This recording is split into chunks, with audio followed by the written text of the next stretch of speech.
any country that needs to look at this, I think it is Canada and its growing reputation as a place, as a safe haven for terrorists, for extremists and for organized crime. And I think that's a country that needs to worry about it.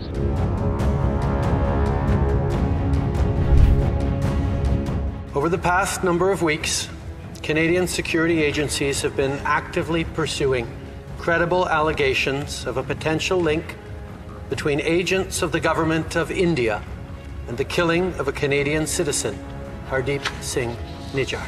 The fire that Trudeau lit with this statement is burning the ties between India and Canada rapidly. His efforts to backpedal it seems have failed as well. The issue is of incitement to violence, the inaction by the Canadian authorities and a creation of an environment that disrupts the functioning of our High Commission and consulates. That's what's making us stop temporarily this issuance of visas or providing visa services. India, it seems, wants to use this as an opportunity to set a precedent, like it did over the issue of buying oil at the discounted rates from Russia. After suspending a senior Canadian diplomat in a tit-for-tat move on Wednesday, India's latest move is nothing less than the diplomatic equivalent of firing a missile. Operational difficulties were cited as a reason for suspending the services. But it's anybody's guess what must have led to this. Until 3 days ago, relations between the two countries did have some friction because of the Khalistani issue, but could be described as good. Both countries were discussing a trade deal, which was also put on pause just days ago. Where do we go from here?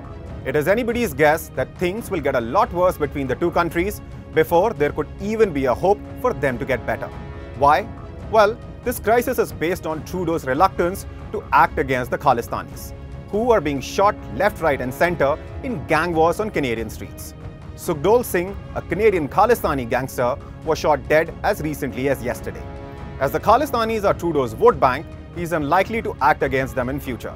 And that means relations between India and Canada, with fissures now wide open, are unlikely to improve either. So what could be India's strategy?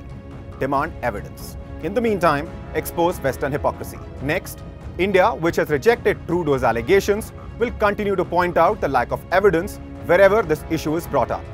Failure to provide evidence in the near future will go against Trudeau automatically. But in the interim, India must keep pointing out the Western hypocrisy.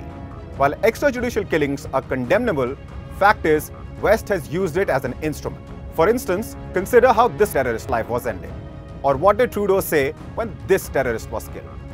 If you want more examples, we'd run out of time, but the list of targeted assassinations committed by the Western countries will not get over. Just because Hollywood can make a cool movie about the targeted assassinations 5, 10 or 20 years later doesn't change the fact that Canada is trying to pin on India a crime it hasn't presented any evidence for. While it might not have committed such an act itself, it has certainly stood shoulder to shoulder with those who have in the past.